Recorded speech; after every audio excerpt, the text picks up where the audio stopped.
Welcome back to Sika Strength, welcome back to Sika Stan. So as the events of last week unfolded, it brought to light some thoughts and ruminations I've had about the fitness industry and the contrast that exists between the science-based practitioners and their antagonists over mostly meaningless nuances for a few years now.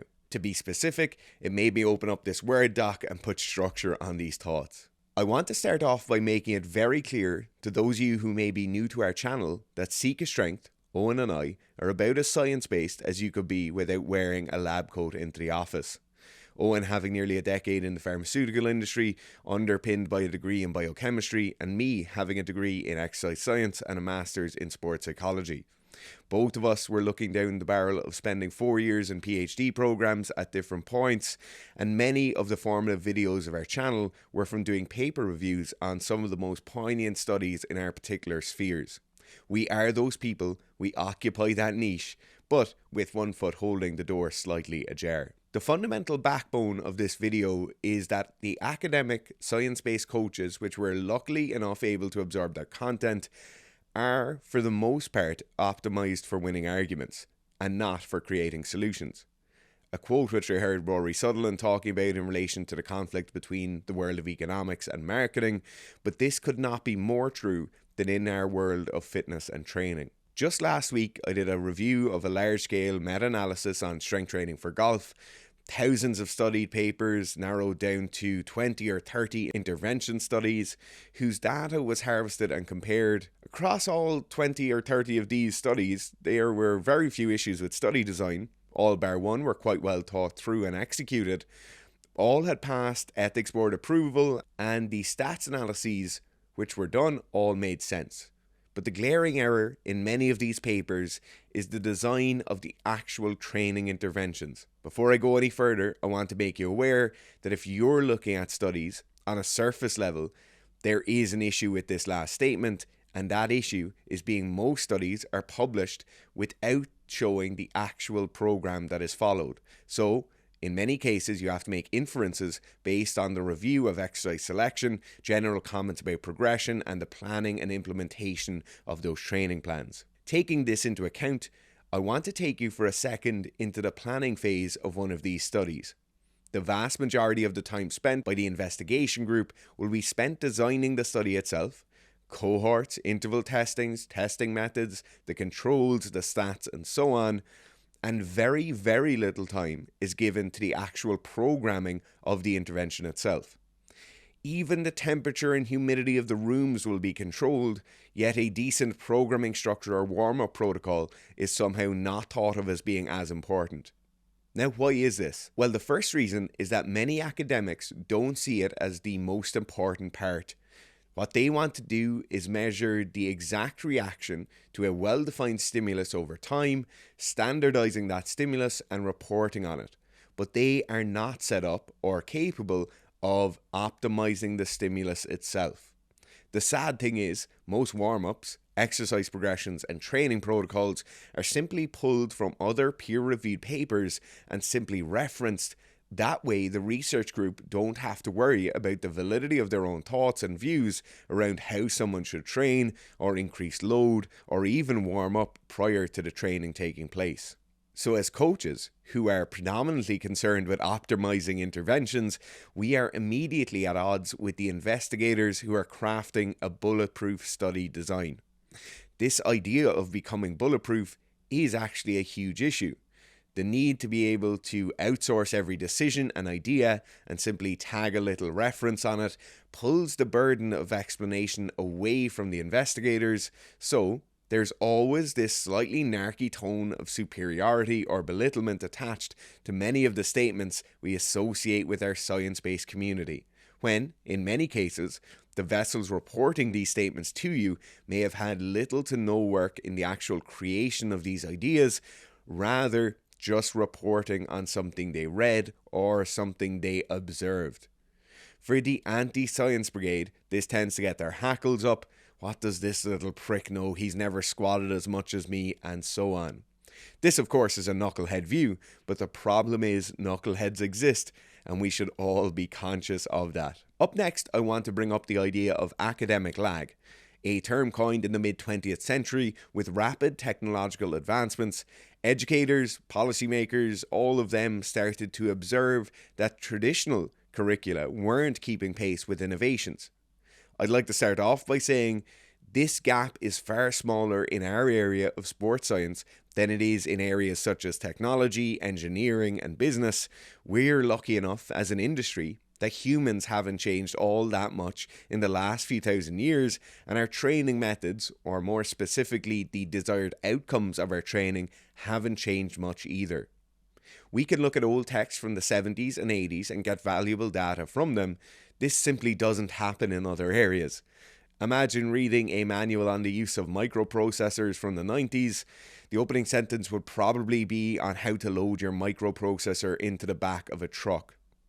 Nonetheless, academic lag does rear its ugly head in sports science, in particular in the areas of high performance and elite cohorts. This lag is not as noticeable in areas such as exercise for health or exercise for general populations. Studies of this style are simply more important than high performance and sport specific stuff, and so receive more funding and offer a better career pathway for career focused researchers. Generally speaking, highly intelligent and motivated people who care about maximal sports performance will get out of academia and chase that big time sports money, whereas that same caliber of individual who has an inherent interest in general population health will see a good pathway to a flourishing career in academia. In an interview from 2013 or 14, former Team USA Olympic coach Christopher Sommer was asked about his interest and use of scientific data when coaching the US Olympic gymnastics team. Simply put, he said something along the lines of, "I don't look at that data, those studies look at me. If I'm following what is being reported in the studies, I'm already 10 or 20 years behind." This, of course, highlighted by the huge advancements in the world of gymnastics and how quickly the threshold for success had risen. He then went on to stress the importance of spending time travelling around to other teams, talking with other coaches, learning from the success he is seeing elsewhere, a kind of cross-sectional study of his extreme specific area of interest run over the course of his career. I could not agree more with this. Over the last decade, we have sought out some of the top coaches in the world of elite sport, talking with them, travelling to spend time with them and their teams and their athletes, whether it's Romania, Qatar, Germany, England, Uzbekistan, Switzerland. There is a massive pool of knowledge out there, existing almost entirely outside the world of academia, where most of these coaches will never publish their data which took years to accumulate and would undoubtedly add to our overall understanding of elite performance. Nothing has ever rung more true for this essay than if you want to be at the cutting edge, then you have to be the cutting edge. But being the cutting edge is not fun. You'll have to have chunks knocked off you. It'll be painful. It will take a massive amount of work. You'll make mistakes.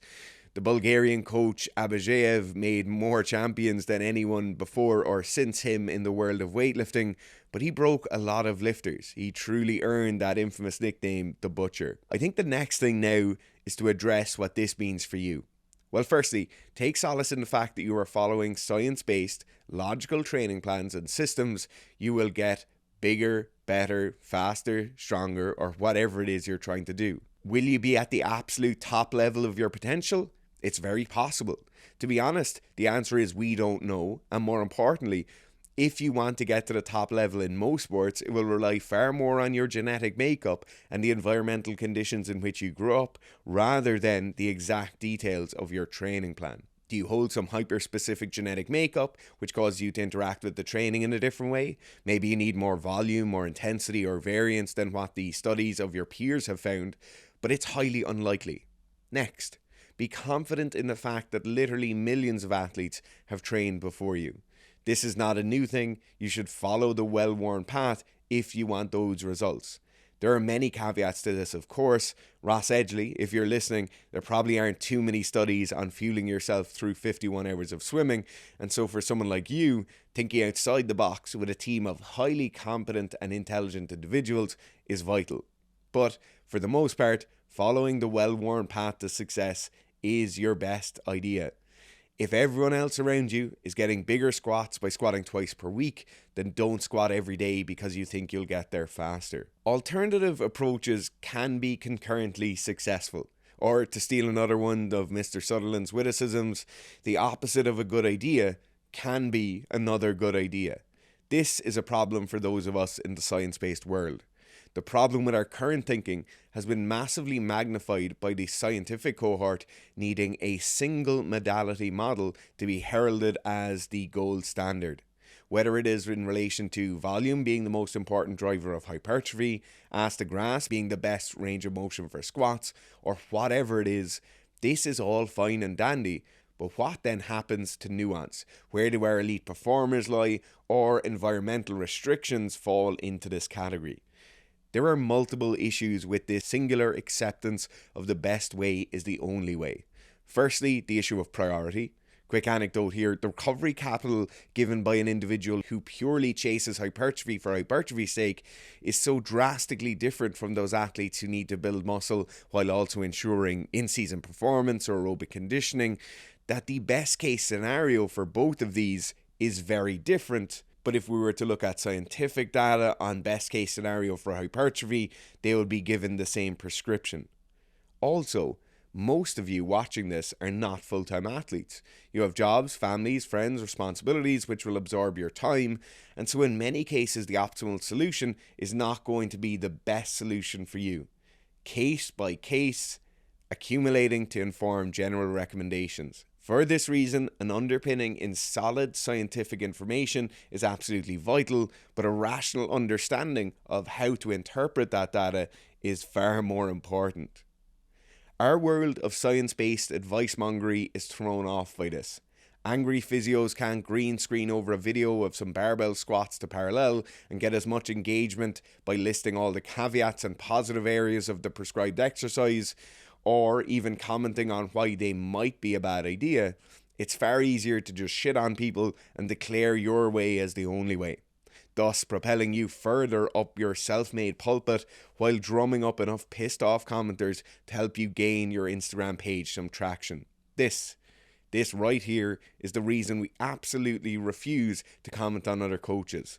We are constantly sent videos of other coaches doing strange things with their athletes.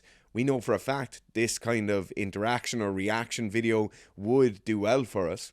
They would definitely lead to more clicks and views, but we don't do it. Please stop sending us Joel Seedman videos. So, what place should science-based training hold in our lexicon? Well, I think this idea of scientific methods should be a lens through which we review and select our training methods. It should offer us a framework around which we can introduce new ideas and cull old ones. It should be a scaffolding that helps you build a wall and enable us some freedom from dogmatic notions of some sort of singularity where every question only has one specific answer. But what it should not become is some sort of cult. It shouldn't be a religious style devotion to being science-based, and it's not some sort of weird team. You can't form an identity over knowing what a p-value is, or some sort of kinship over shit studies that have been ravaged by the need to conform to ethics boards, supervisors, time and resource restrictions. Thank you so much for watching today's videos. If you have any questions, pop them down in the comments below. And if you'd like to see good training programs which have solid scientific underpinnings, check out the Sikastrength app. It's available on iOS or Android. You can try a 7-day free trial. Just sign up and cancel before the end of the week. Thanks, guys.